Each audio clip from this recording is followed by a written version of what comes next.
जय श्री श्याम दोस्तों। आस्तिक कहानियों में आपका स्वागत है।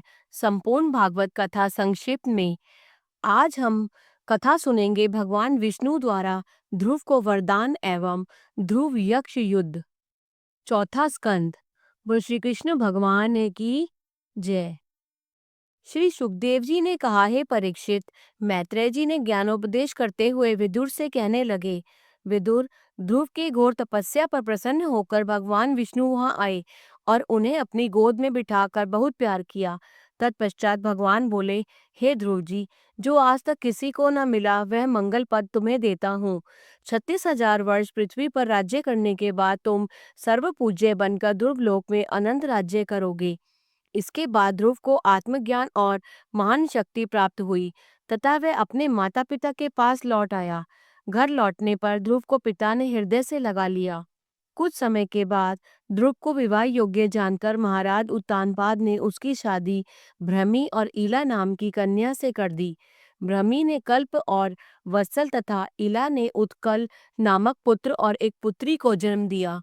उत्कल एक बार शिकार में गया था जहां उसने यक्षों को मार डाला। उसने क्रुद्ध होकर ध्रुवों ने यक्षों की अलकापुरी को घेरकर भयानक आक्रमण कर दिया।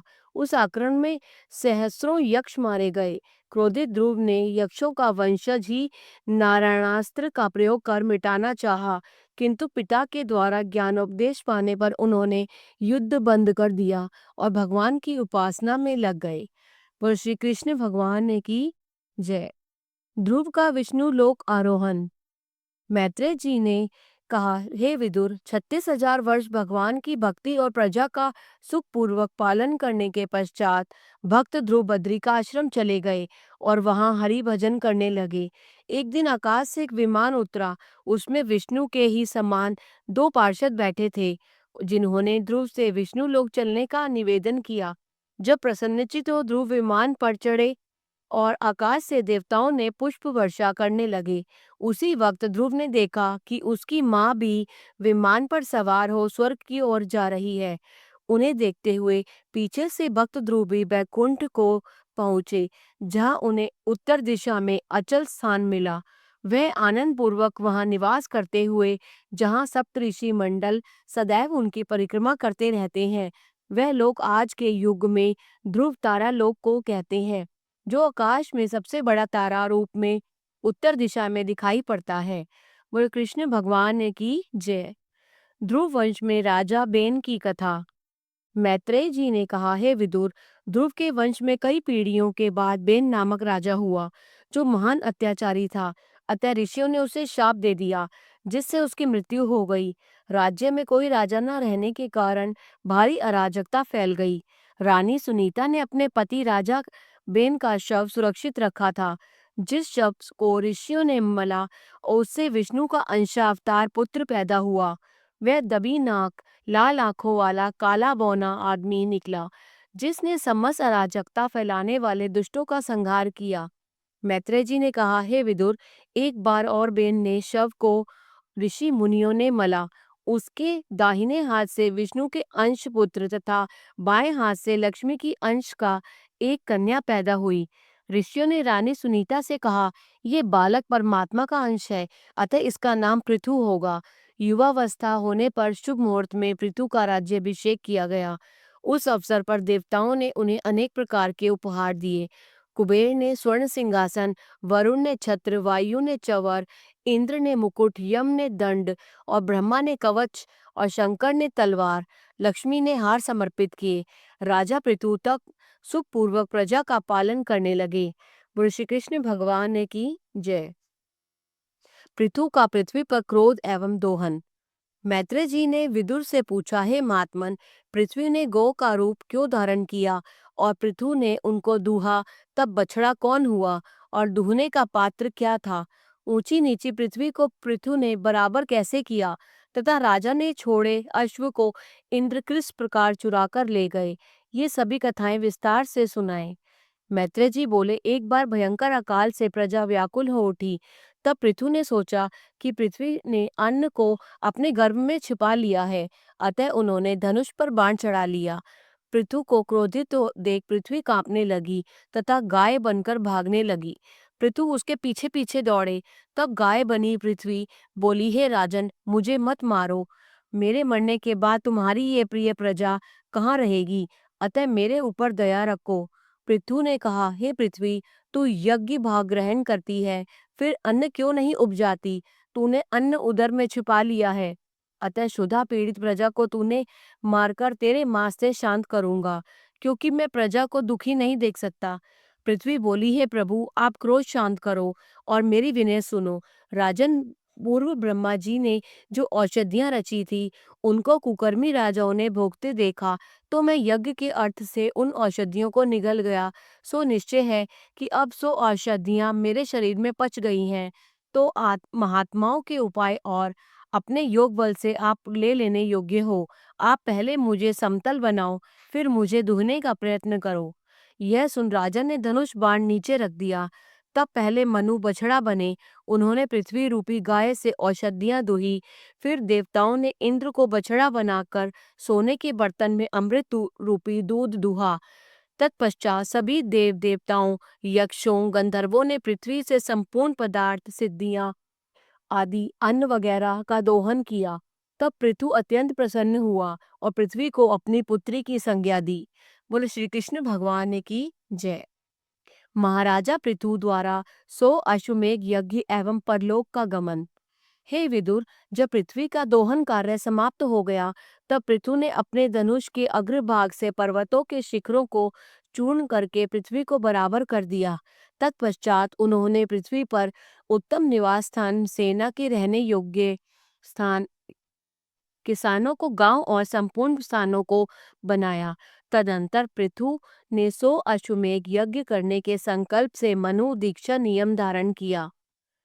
इंद्र ने समझा कि उनके यज्ञ पूर्ण हो जाएंगे तो मेरा इंद्रासन छीना चला जाएगा।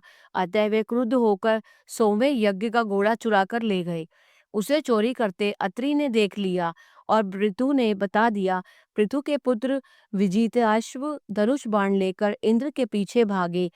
उन्होंने इंद्र के इस कार्य की निंदा करते हुए उसे ललकारा। इंद्र घोड़ा छोड़कर भाग गए। विजिताश्व घोड़ा लेकर लौट आए। पराक्रमी महाराजा पृथु ने इस बात को जान सुरेंद्र पर क्रोध करके धनुष बाण हाथ में लिया। तब मुनियों ने कहा, हे महाबाहो, यज्ञ में यजाक्षव के अतिरिक्त किसी दूसरे का वध करना उचित नहीं है।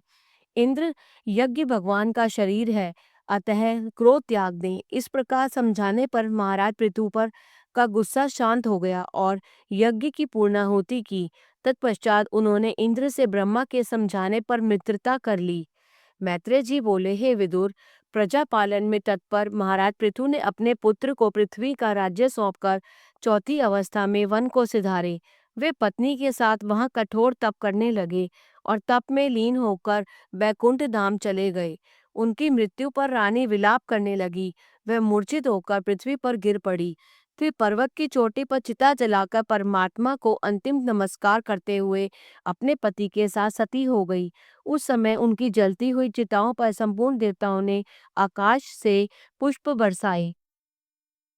श्री सुखदेव जी कहते हैं, हे परीक्षित, इस प्रकार मैत्रेय जी ने विविध प्रकार ज्ञान प्राप्त कर उन्हें प्रणाम कर विदुर जी हस्तिनापुर वापस लौट आए।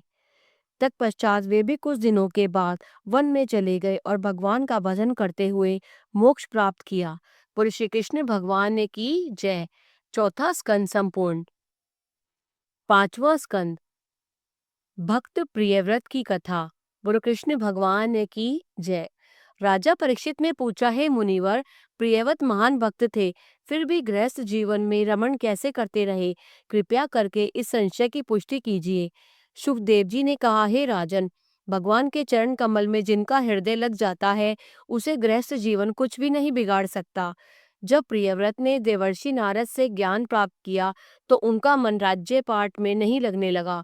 वे गंधमादन पर्वत पर जाकर ब्रह्मा जी से बोले, हे प्रभु, मुझे संन्यास देने की आज्ञा दें।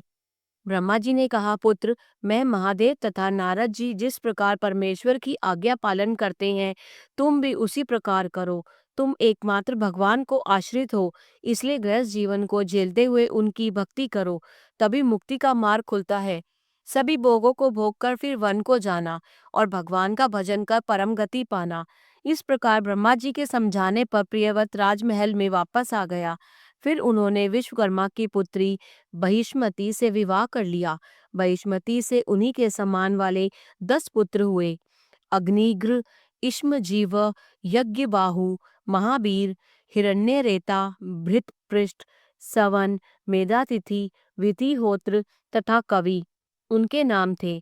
इसी पत्नी से ऊर्जस्वती नाम की एक पुत्री भी उत्पन्न हुई। दूसरी पत्नी से उत्तम, तामस एवं रैवत 3 पुत्र हुए और वे तीनों मनवंतरों के अधिकारी हुए। आत्मज्ञानी प्रियव्रत ने 11 करोड़ वर्ष तक राज्य कर प्रजा की रक्षा की। रात्रि में भी सूरज चमकता रहे यह सोचकर सूर्य के ऊपर एक बार प्रियव्रत ने आक्रमण कर दिया। उस आक्रमण काल में उनके रथ के पहियों से जो गड्ढे बने वही बाद में 7 समुद्र कहलाए। प्रियव्रत ने 7 द्वीपों में अपने पुत्रों के राज्य अलग अलग करके बांट दिए तथा पुत्री ऊर्जस्वती का विवाह शुक्राचार्य से कर दिया, जिसकी पुत्री देवयानी हुई। अंतकाल प्रियव्रत सब कुछ त्याग कर वन को चले गए और वहीं पर भगवत भजन में लीन होकर परम गति पाई। बोल श्री कृष्ण भगवान ने की जय।